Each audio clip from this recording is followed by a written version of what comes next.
My name is Elan Bogarin, and I am the director of 306 Hollywood, and we are here with CineVino, and I'm here with Troy Herion, who is the composer as well as one of the co-producers and editors of the film 306 Hollywood, and we're going to talk about the score for the film. Cheers. We're happy to be here. So, Delicious. that's good. To get us started, so the other fun fact of this is we are actually married and we work together. So we've talked a lot about the score. Yeah, but what was it like working with me? Very ordinary. Ordinary? It felt like everyday life. Yeah. No, one of the good things about working with someone you're related to, there's good things and bad things. One of the good things is that I think we can be honest with one another, for better and worse, but I think that's ultimately for better. Mm-hmm.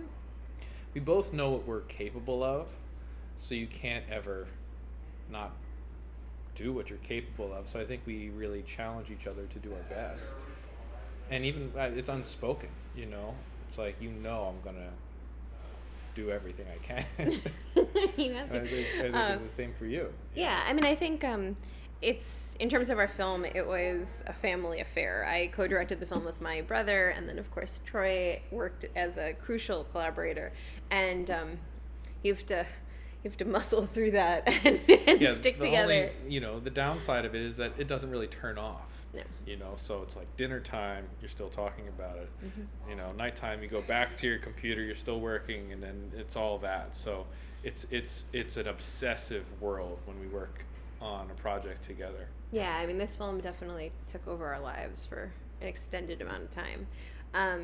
But anyway, so okay, as a composer, while this is somewhat unbiased, but it is in fact true, Troy is a brilliant, incredible composer with a classical background and a really quite cool career that I've been lucky enough to get to watch. But so you come into the film when we're not actually done, but we sort of made you dive in very quickly. Yeah, I finished one of the largest premieres of my career maybe a day before I started. And I had this big theater project with 100 performers. There's orchestra, choirs, and all sorts of stuff. And that happened, and the next day I'm editing a film in a dark room. And we just had to go because we were applying to Sundance, and the deadline was approaching.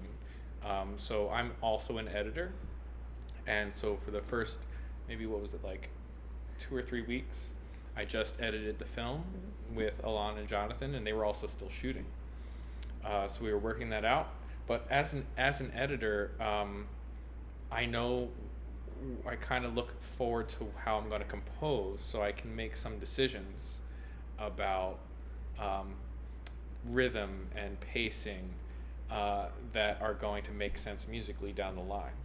I mean, I think one thing I'm very fascinated with by working with Troy is getting to actually sculpt something musically. So, usually when you edit, the number one thing is story, which of course it is for all of us and it was for us as well. But I think that the idea of using rhythm and using structural pacing to define scenes, to shift up each, scene to scene so it actually breaks up, how you watch something is sort of the crucial fabric of how you make sense of how to ultimately score something. Mm-hmm. But how do you use music to influence how you structure a story?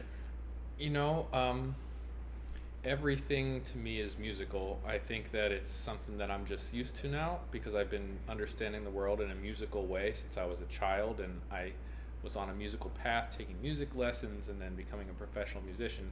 So I think about structure in the way that a lot of classical pieces are structured, where there's just sort of an introduction, an elaboration, and a conclusion at its most basic element. And you can say that works for literature too. But with music, you get that information that way, introduction, elaboration, and conclusion, but you also have these other factors of intonation, volume, acceleration, deceleration, all of those factors also work in that same structure, that as a musician, you're always thinking about how they balance one another. So I feel like I've just been a musician long enough that that's sort of second nature, but sometimes I think about it consciously. Sometimes especially if I'm stuck and I don't know what comes next, how do I do this? I kind of put on my music brain, music theory, and there are some principles that can help you get unstuck, that you know how things should work, that are good forms to fall back on, that will just give it balance and momentum. Well, contrast for one.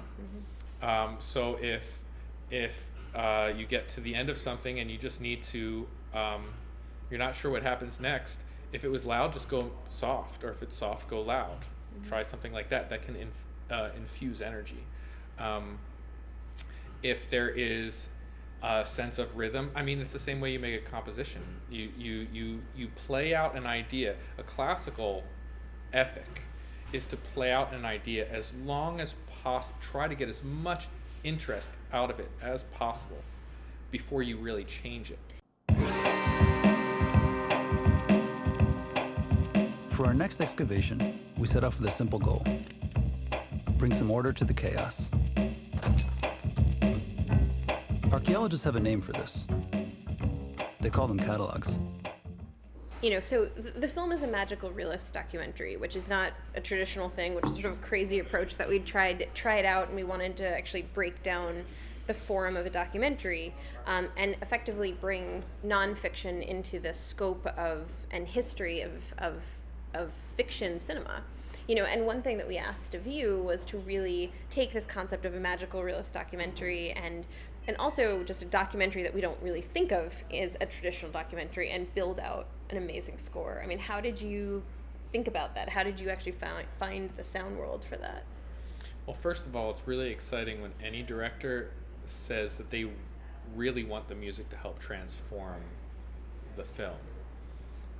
I believe that that's true. I think a lot of people know it's true, but when you and Jonathan, were saying from the get-go, we are taking an ordinary life and we want to make it extraordinary, and one of the ways to do that is to match music that almost shouldn't go with it, that's a little bit too elaborate or too lush.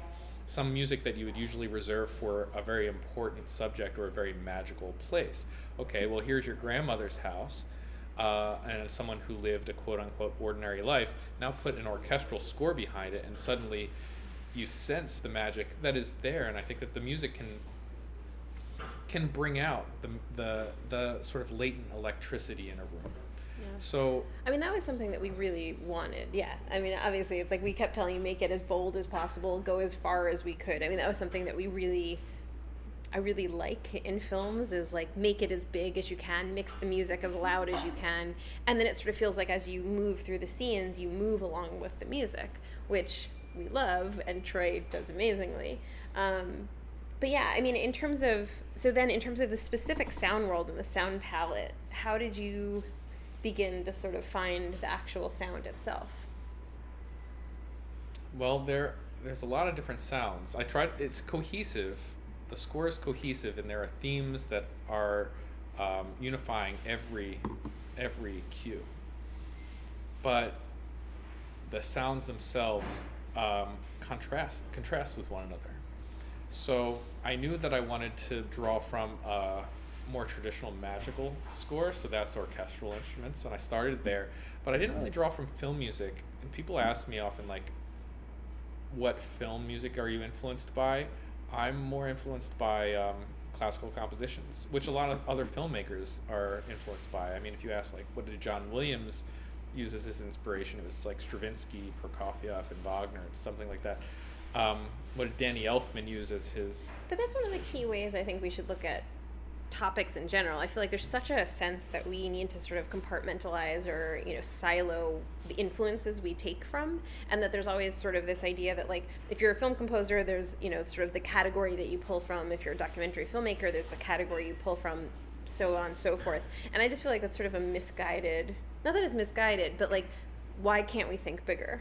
Well, You know? I think we're similar in that way, that we like so many different things, and one of the pleasures of our lives are to pay attention and to find unusual things and really appreciate unusual things, but then also take something that's ordinary and look for the unusual aspects of them. Yeah. So there's influences can show up anywhere. So I mean, there's classical influences. Okay, a million composers will be like, I'm influenced by this composition. Yeah, that's true for me. I was like Debussy, symphonic works I used with like chorus. I definitely drew inspirations from that. But then there were visual inspirations. The cataloging that you did in the film of these beautiful arrangements of your grandmother's objects that stretch back 100 years, and they're on their own, they're kind of crappy objects. You know, they're nothing important. It's like a matchbook, a wine glass, a ashtray, all of these things, a tie, but there's so much texture in them, and that I love texture. I love texture so much, and I love sonic texture. If you're interested in seeing 306 Hollywood and listening to the score, there's a lot of ways to do it. So the score is released by Lakeshore Records. If you wanna, you can buy it on iTunes. You can listen to it on Spotify. The film itself is going to be coming out on iTunes as well. Then it's going to be broadcast on POV on PBS. And then it's going to be streaming on Amazon. But most importantly, if you want to follow along, hear more, see more, check us out on Facebook and our Instagram at 306 Hollywood, and you'll get all of the updates. So find us there.